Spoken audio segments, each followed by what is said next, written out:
considera, no dia de hoje, uma mini peça lúcida no processo da reurbanização planetária? É com esse questionamento que abrimos mais essa edição do Grafocons, um programa que tem o intuito, o objetivo de valorizar as obras conscienciológicas e os seus respectivos autores. Nosso bate-papo de hoje é com o pesquisador, professor veterano da Conscienciologia, professor Hernande Leite. Professor, seja muito bem-vindo. Tapete vermelho aqui para a sua chegada ao Grafocons. Eu é que agradeço. Adoro aqui a gente estar participando desse tipo de atividade para a gente poder estar divulgando as ideias da Conscienciologia e principalmente a responsabilidade interassistencial que todo intermissivista tem. Muito bom. Hoje o nosso diálogo será a obra que permeará e que dará norte ao nosso diálogo é Autofiex, de autoria da Kátia Aracaki.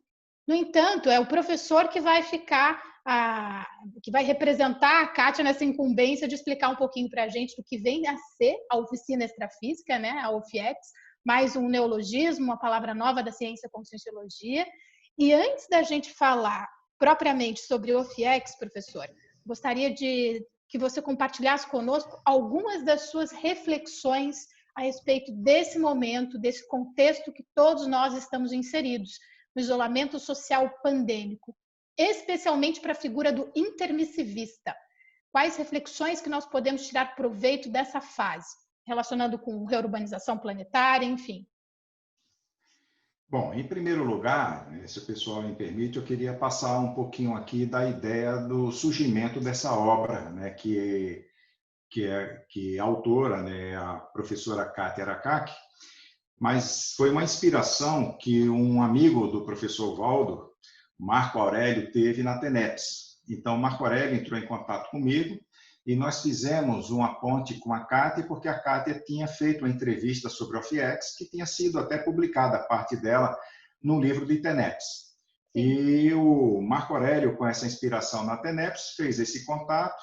A Kátia se comprometeu em escrever a obra e eu me comprometi em fazer a divulgação da obra. Eu fiz o prefácio e faço a divulgação.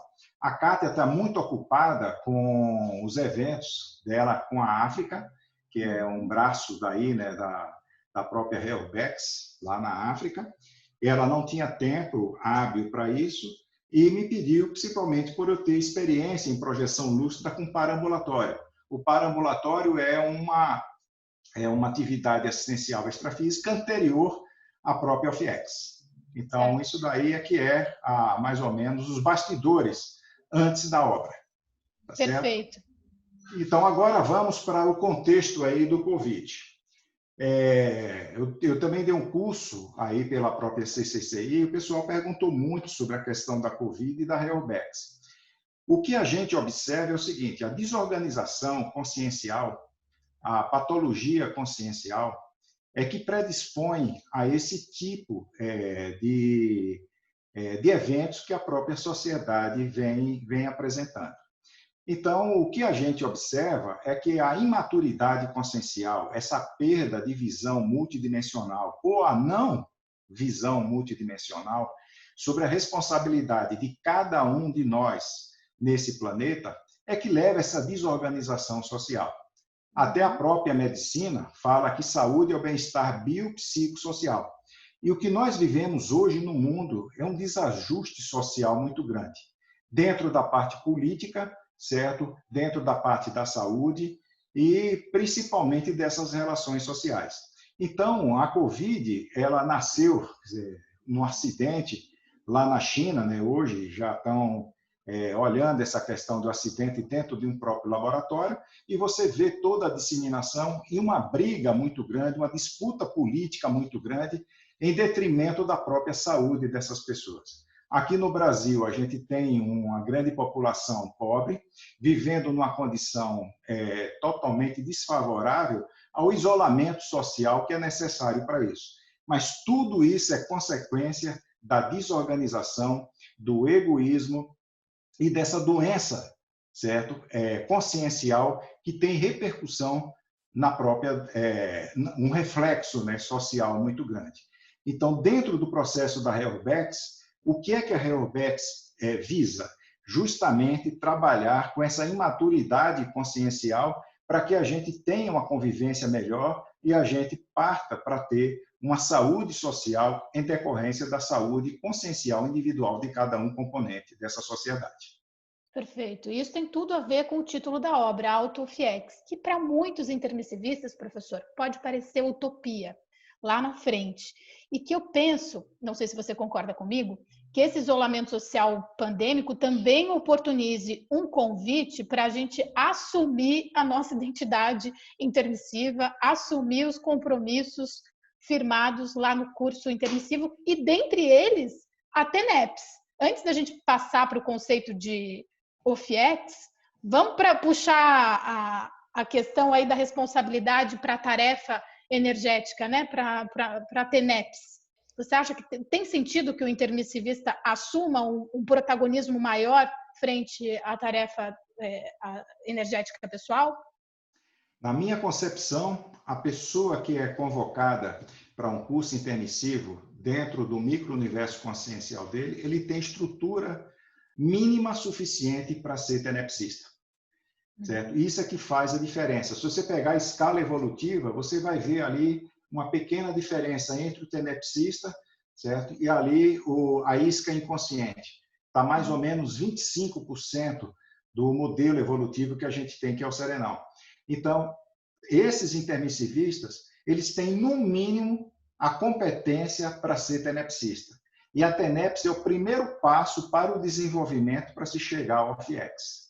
Então, uma das coisas que me levou também a assumir essa questão da divulgação da obra foi que eu estava numa dinâmica assistencial da paracirurgia aqui em São Paulo e eu estava questionando justamente sobre isso que você inicialmente perguntou, certo? Como esse contexto social que nós vivemos, certo? Esse conflito todo social que o mundo vem passando.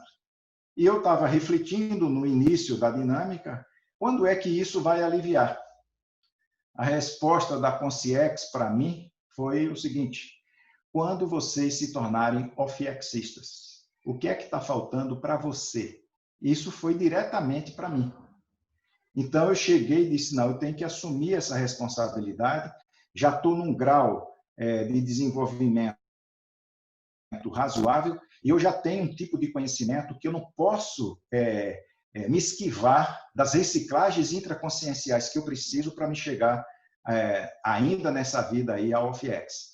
Então, a nossa responsabilidade de intermissivista dentro do projeto da REORBEX é chegar ao ofiexismo. O ofiexismo ele é o top da assistência necessária para ser feita a REORBEX. Enquanto a gente não chega no ofiexismo, claro que nós estamos nos preparando, mas praticamente a gente está enxugando gelo.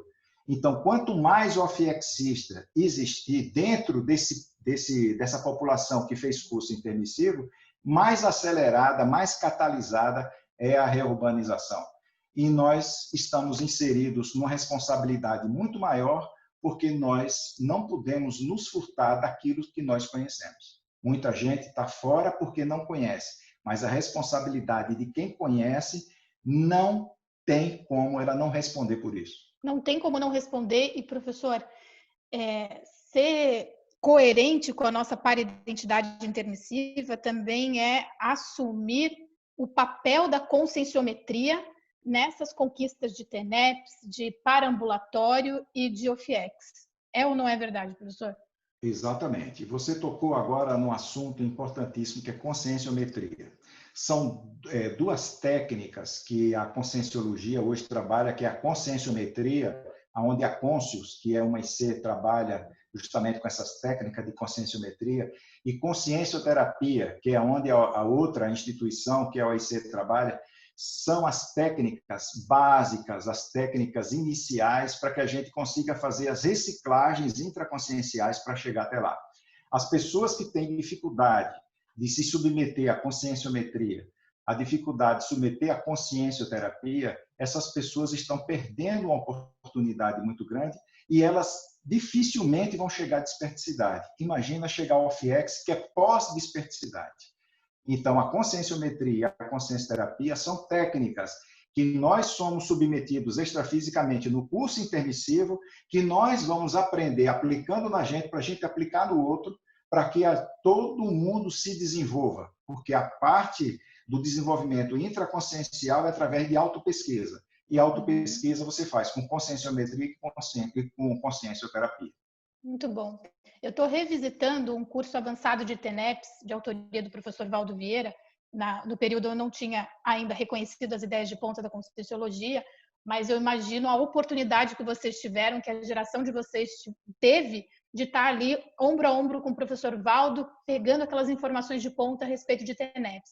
O que me chamava a atenção, professor, na manifestação do professor Valdo, e que eu vejo também na sua, é a íntima relação do processo da assistência, do comprometimento maior com assistência, TENEPS, ambulatório, enfim, com a pacificação íntima. Quanto mais a pessoa se compromete com a assistência, maior é o bem-estar íntimo dela. Isso tem lógica? Total lógica. Agora, é um paradoxo muito grande, né? Porque quanto mais você evolui, quanto mais você faz reciclagem, mais desafios você tem para poder assistir. Então, um tenepsista, ele vai ter um estresse energético já grande. Um ofiexista, o estresse energético em cima dele é bem maior. A pressão extrafísica para um tenepsista já é grande. A pressão extrafísica para a pessoa que chega ao FIEX é muito maior. Mas mesmo com toda essa pressão externa em cima dele, com a responsabilidade consciencial perante o epicentrismo dele, mais intimamente ele está pacificado. Então, quanto maior a turbulência que se tem, mais internamente a pessoa está em paz.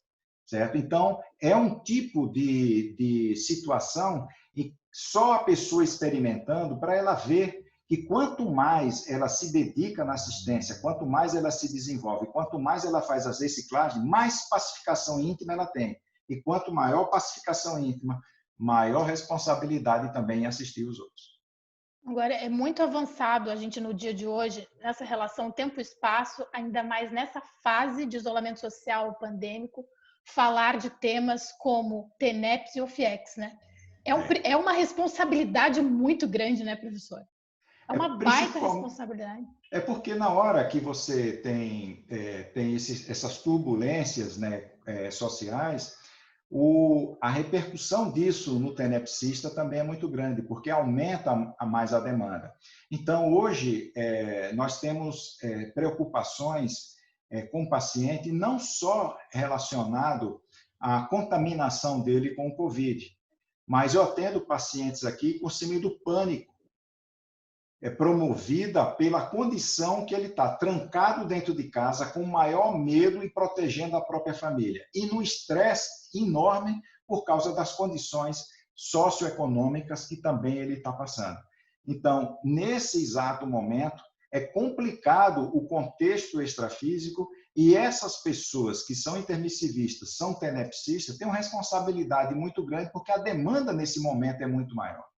Sem contar com o processo retrocognitivo, né? Que essa pandemia está oferecendo no aspecto de retrovidas mesmo, de alguém que já tenha passado por situações semelhantes de pandemia e que, por hora, pode vir à tona todo aquele conjunto de pensamentos, sentimentos e energias.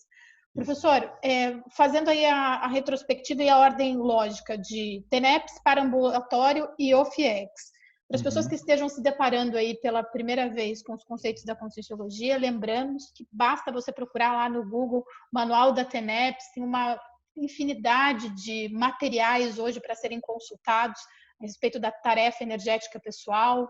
Na própria verbetografia temos bastante assunto relacionado a TENEPS. Quanto tempo de TENEPS e quem dará o aval? Como o tenepsista terá conhecimento que no dia de hoje ele já tem tarimba para pular de etapa? Aí tem uma dica muito importante que o próprio livro, né, o livro Out of X, ele traz. Só para você ter uma ideia, nesse livro aqui eu fui colocando, né, fazendo um índice remissivo dos pontos importantes.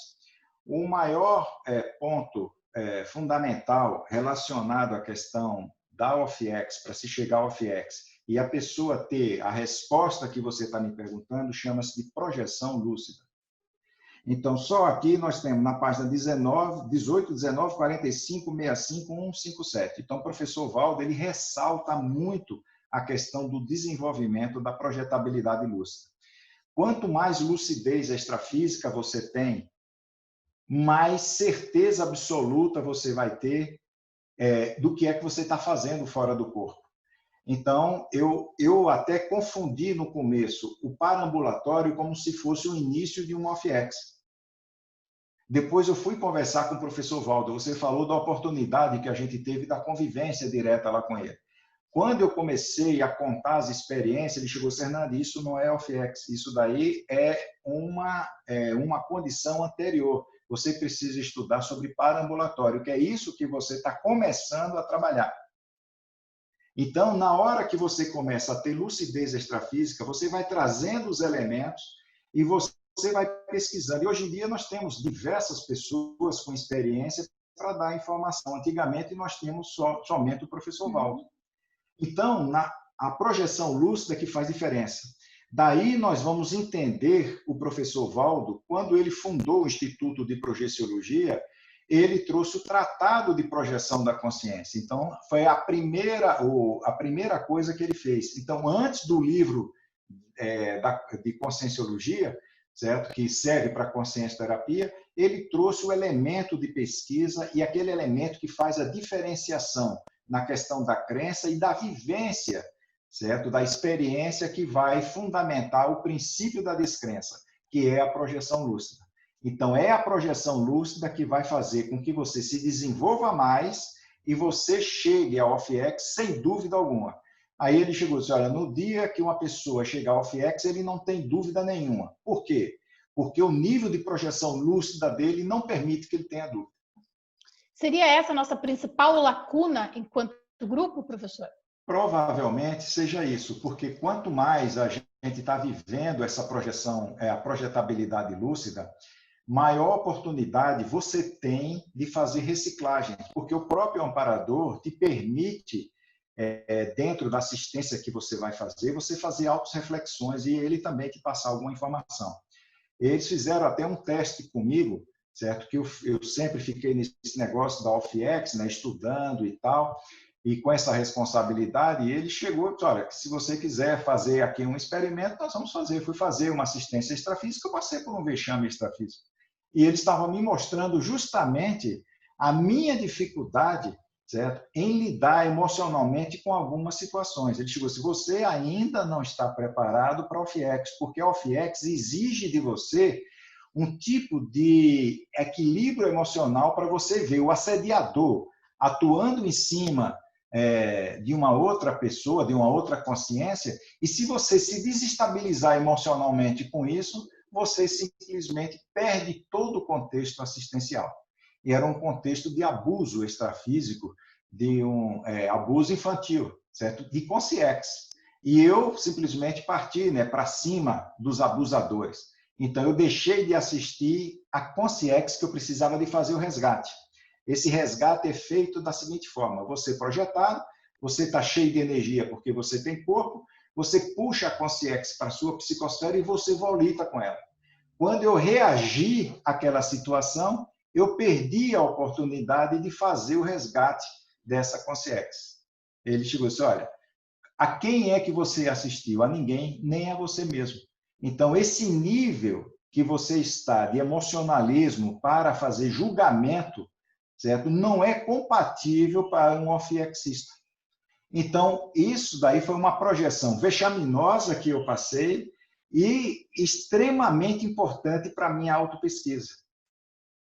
E aí você vai vendo quais são as reciclagens que você precisa fazer. Então, se uma pessoa chega e diz que vai fazer assistência e ela reage ao assediador, ela diz que cospe na cara de assediador, ela simplesmente peita assediador, isso daí mostra que a pessoa ainda está emocionalmente envolvida. Você tem que compreender a patologia, seja do nível da patologia que for, para você poder assistir, tanto o assediador quanto as vítimas dele.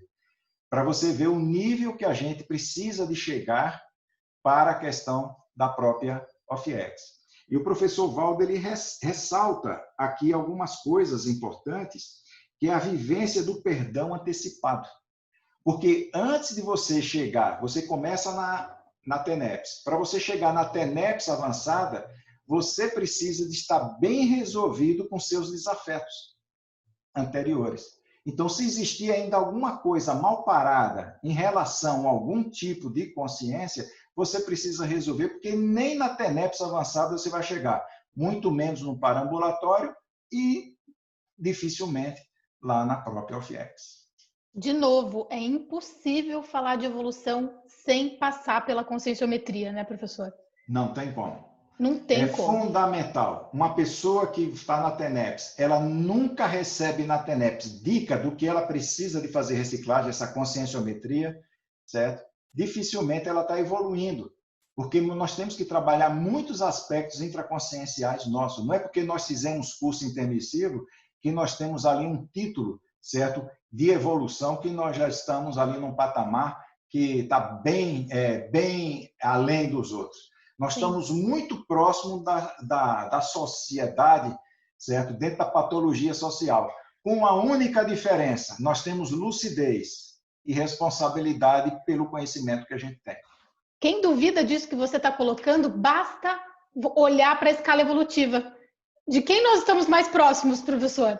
Do serenão ou do Homo sapiens urbanizados, né? Eu acho que a escala evolutiva, apesar de ser um referencial apenas, né, de uma maneira lúdica, didática, ela traz esse ensinamento muito oportuno. Ela coloca a gente exatamente no nosso lugar, né, professor? Exato. Olha, o tenepsista que está começando, ele está 25% do serenal. Ou seja, ele tem 75% de patologia emocional. Então, para a gente chegar na desperticidade é 50%. Mesmo assim, você tem outros 50%. Então, nós estamos ali no meio copo, né? Para o otimista, certo? Nós estamos ali um pouco para cheio, né? E para o pessimista, para vazio. E além da conscienciometria, o que eu vejo, o que eu sinto no meu íntimo, que brilha aos olhos dos amparadores, é o despojamento para a gente falar dos nossos gargalos evolutivos, é o despojamento para assumir o nosso calcanhar de Aquiles multidimensionalmente. Como você assim o fez, quando você coloca de uma projeção lá vexaminosa, que foi o caso do abuso, e que você já se colocou de uma maneira mais ostensiva para a figura do outro, esse exemplo já traz a autenticidade, né? Esse despojamento já traz a chega dos amparadores e já ajuda muita gente. A gente vê que é factível, porque as suas dificuldades são as nossas também. Essa troca de experiência ela é muito positiva, né, professor?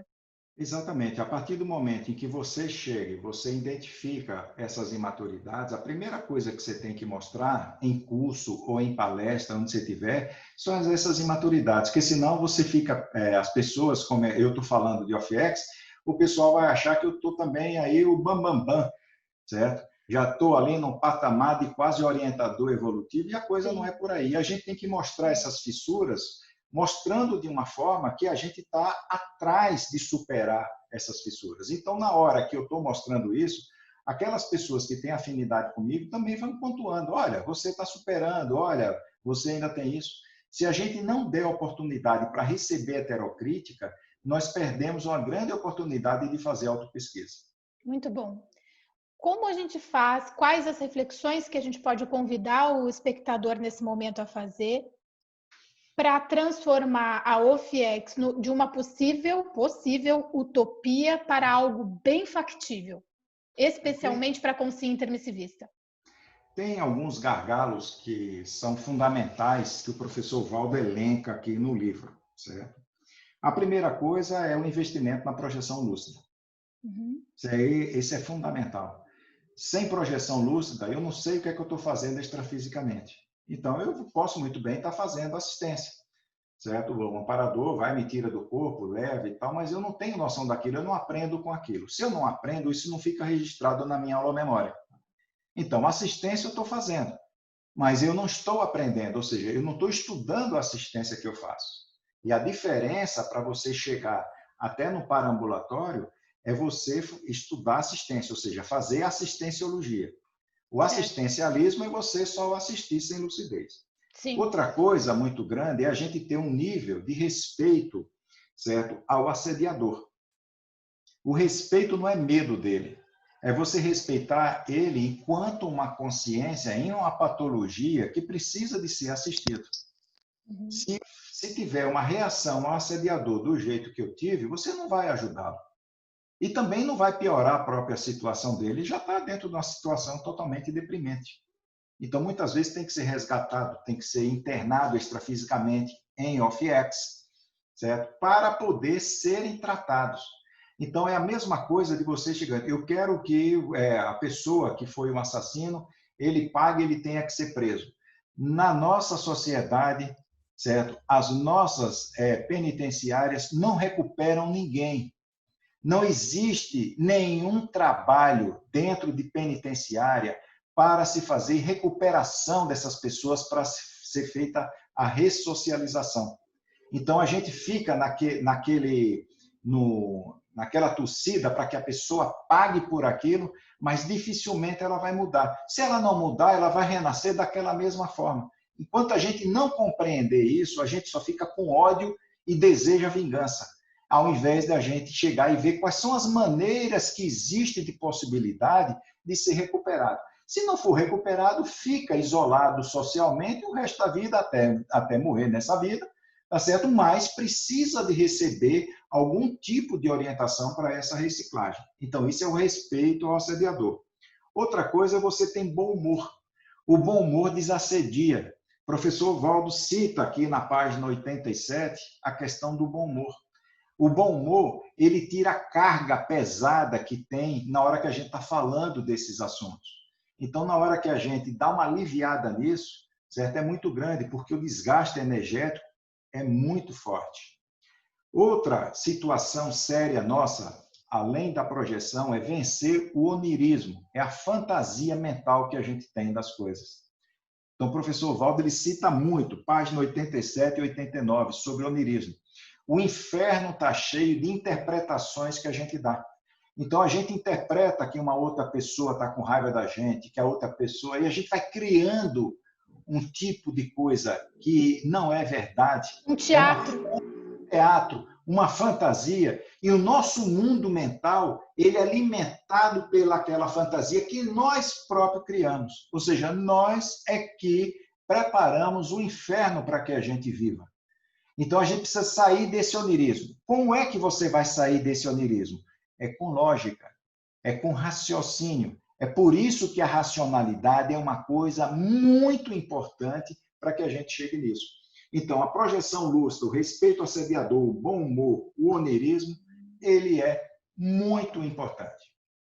Apesar das características distintas que nós vemos com frequência na ciência conscienciologia, do que vem a ser um guia cego, do que vem a ser um amparador, do que vem a ser o assediador, por vezes, me corrija se eu estiver errada, quando esse excesso de onirismo da nossa parte faz com que as nossas manifestações sejam preponderantemente assediadas. Ah, nós agimos como um assediador. Exatamente. Todas as vezes que nós substituímos o nosso processo de racionalidade pelo onirismo, pela fantasia, pelo teatro. Exatamente. Na hora que eu cheguei e vivenciei isso que eu informei, desse abuso extrafísico, na hora que eu criei na minha cabeça, dentro dos valores que eu tenho, um tipo de interpretação, o que é que aquilo me levou? A um comportamento totalmente deslocado do meu propósito ali. Então, não é para eu estar julgando, é para eu estar assistindo. E quando você julga, você coloca os seus valores. Se meus valores assistenciais tivessem bem mais assentado do que meus valores morais, eu não teria agido daquela forma. Então, a gente vai saindo de um contexto, de uma criação, certo, moral, e nós vamos entrando no aspecto ético. E uma das coisas mais sérias que a gente fala de cosmoética é o princípio de assistência. É o princípio de levar o outro à reflexão e à mudança. E não você simplesmente fazer o outro pagar por aquilo dali. Certo? Muito bom. Professor, infelizmente o nosso tempo está acabando e não é papo de apresentador nem mediador de entrevista, não. É infelizmente mesmo, porque é um presente valioso tê-lo aqui, mais essa edição aqui do Grafocons, amparador aí da Conscienciologia. Sou profundamente grata, não só como colega evolutiva, mas por toda a assistência que você faz em prol da expansão da ciência Conscienciologia no planeta Terra, e por ser um amparador aí de querer sempre arregaçar as mangas e ajudar centenas de consciências. Muito obrigada pela participação.